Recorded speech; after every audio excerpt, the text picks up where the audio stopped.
O decreto que aprova o regulamento sobre o comércio internacional de espécies de fauna e flora silvestres ameaçadas de extinção e revoga o decreto número 34/2016 de 24 de agosto.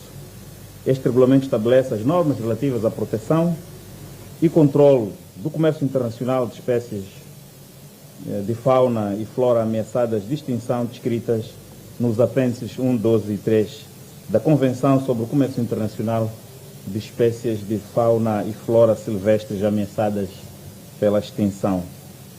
O decreto que aprova o regulamento da Lei nº 6/2024, de 4 de junho, Lei de Levantamentos e Cinematografia Aéreos para fins civis. Este regulamento, relativo, portanto, à Lei de Levantamento e Cinematografia Aéreos para fins civis, estabelece os princípios e regras e diretrizes relativos às atividades de levantamentos e cinematografia aéreos para fins civis no território nacional, bem como o fornecimento dos respectivos produtos às entidades utilizadoras, aplicáveis aos operadores e entidades utilizadoras que atuam no território nacional, com exceção de pessoas singulares cujas atividades visam fins de lazer e entretenimento ou pessoais, nos termos ainda a regulamentar. A resolução que ratifica o acordo entre os governos da República de Moçambique, da República da Zâmbia e da República do Zimbábue para o estabelecimento da área de conservação transfronteiriça do Zimosa, assinado em Harar no dia 18 de julho do ano em curso de 2024. O Plano de Ação da Estratégia de Reforma e Desenvolvimento da Administração Pública, ERDAP 2025, que especifica um conjunto de ações de reforma a serem levadas a cabo pelos setores e pelas províncias com vista a consolidar e profissionalizar a administração pública, tendo em vista o melhoramento progressivo da prestação do serviço ao cidadão. Ainda nesta sessão, o Conselho de Ministros apreciou informações sobre a situação pós-ciclone Chido, com enfoque para os impactos registrados e as ações de resposta dos vários setores, com vista a minimizar o sofrimento da população e a assegurar a recuperação das infraestruturas afetadas. O ponto de situação do pagamento de horas extras e o balanço de implementação do Plano de Ação da Estratégia de Reforma e Desenvolvimento da Administração Pública, ERDAP 2024.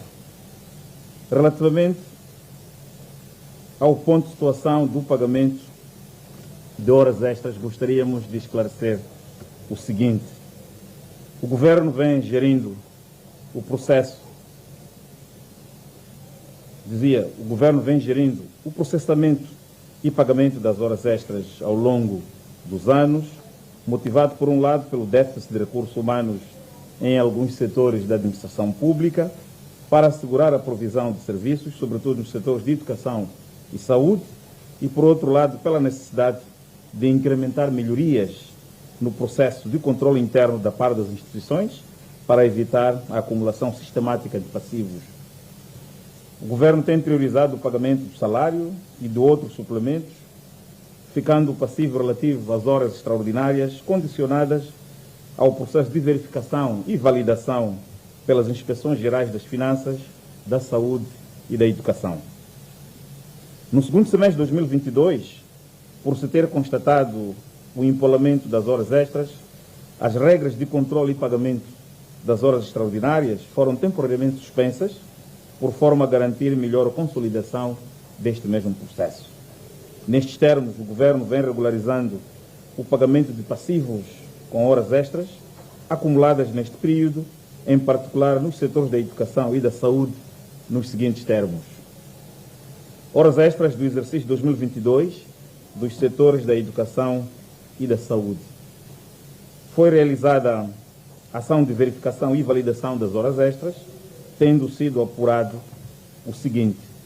No setor da educação, foi reportado o valor de 725,44 milhões de meticais, tendo sido validado o valor de 615,19 milhões de meticais, dos quais foi pago o valor de 614,99 milhões de meticais a 35.231 beneficiários em 5.280 escolas equivalente a 99,97%. O valor remanescente por pagar decorre das inconsistências geralmente associadas à ausência da prova de vida.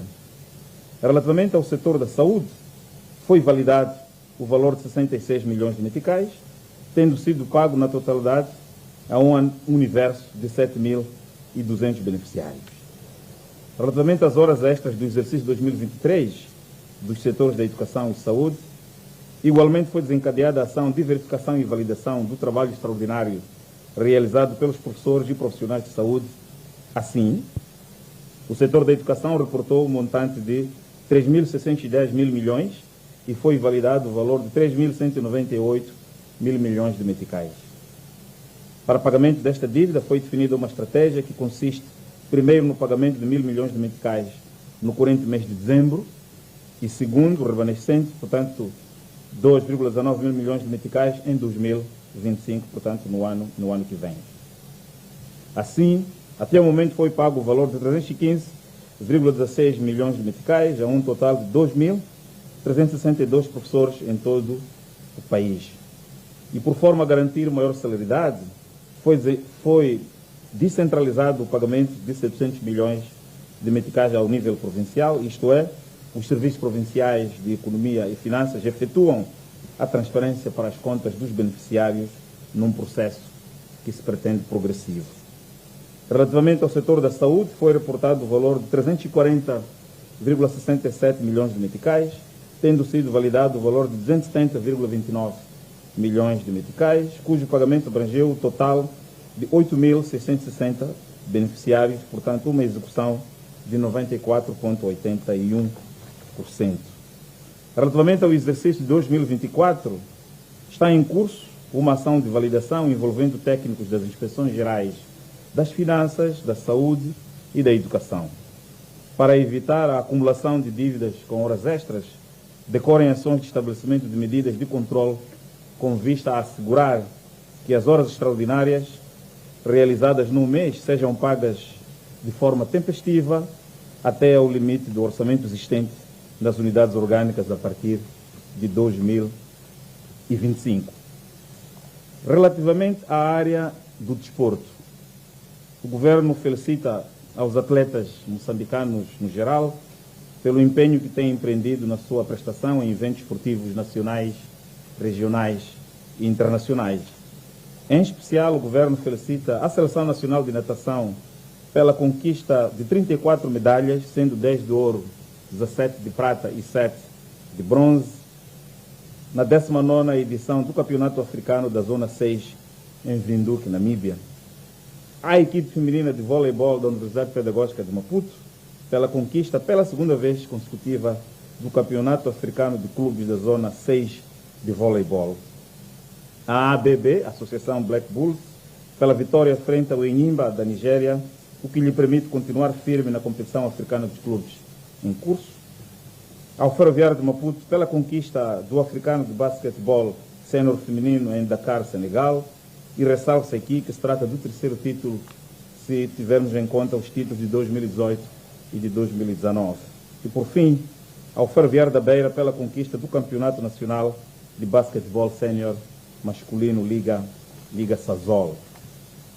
Temos ainda a informar que, decorrente dos estragos que se verificaram nas províncias de Cabo Delgado e Nampula e também em Niassa, foram, portanto, designadas equipes do Conselho de Ministros para se deslocarem imediatamente, portanto amanhã, para as províncias que foram mais assoladas, especialmente as províncias de Cabo Delgado e de Nampula, portanto equipes constituídas pelos titulares das áreas de obras públicas, recursos hídricos e habitação e educação, assim como recursos minerais para a província de Cabo Delgado, indústria e comércio, outra vez recursos minerais e educação para a província de Nampula.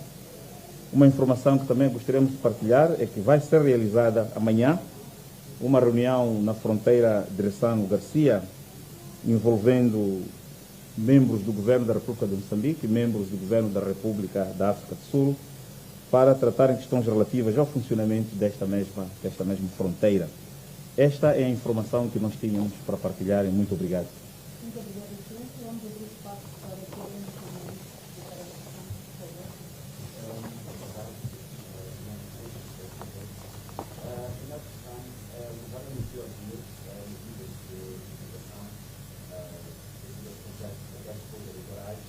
Uma delas tinha a ver com a redução das receitas da tarifa transporte residencial.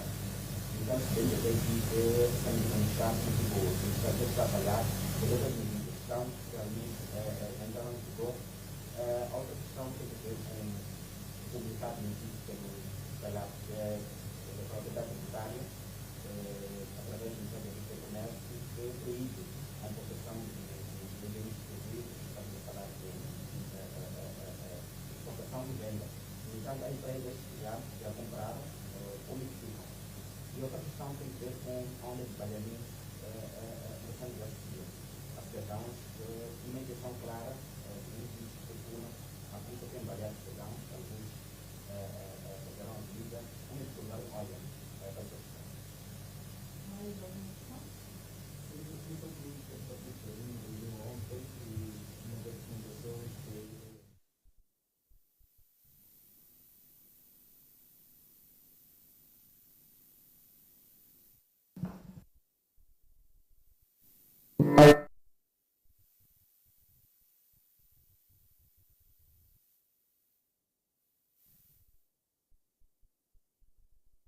Reunião com a equipa congênere da África do Sul para discutir a situação da Ressano Garcia. Vamos ouvir. Pelas perguntas que nos ajudam a informar melhor ao nosso povo. Bom, primeiro começarei por dizer que os dados que eu irei apresentar são preliminares. E isto tem que ver com o fato de que as equipes dos vários pelouros do governo estão no terreno. Portanto, há um levantamento de dados contínuo que prossegue. No momento em que nós estamos a falar, está a haver uma atualização, tanto em número de famílias afetadas, em número de escolas que foram destruídas, aquelas que foram parcialmente destruídas, que foram totalmente destruídas, casas de culto e por aí fora. Pelo que a informação que nós iremos emprestar pode já estar desatualizada em função do progresso do trabalho. Pelo que esperamos que nos próximos dias possamos prestar informação mais pormenorizada e, sobretudo, com um cunho mais ou menos definitivo.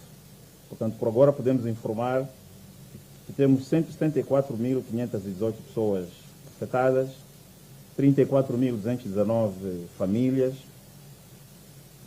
portanto temos 319 feridos,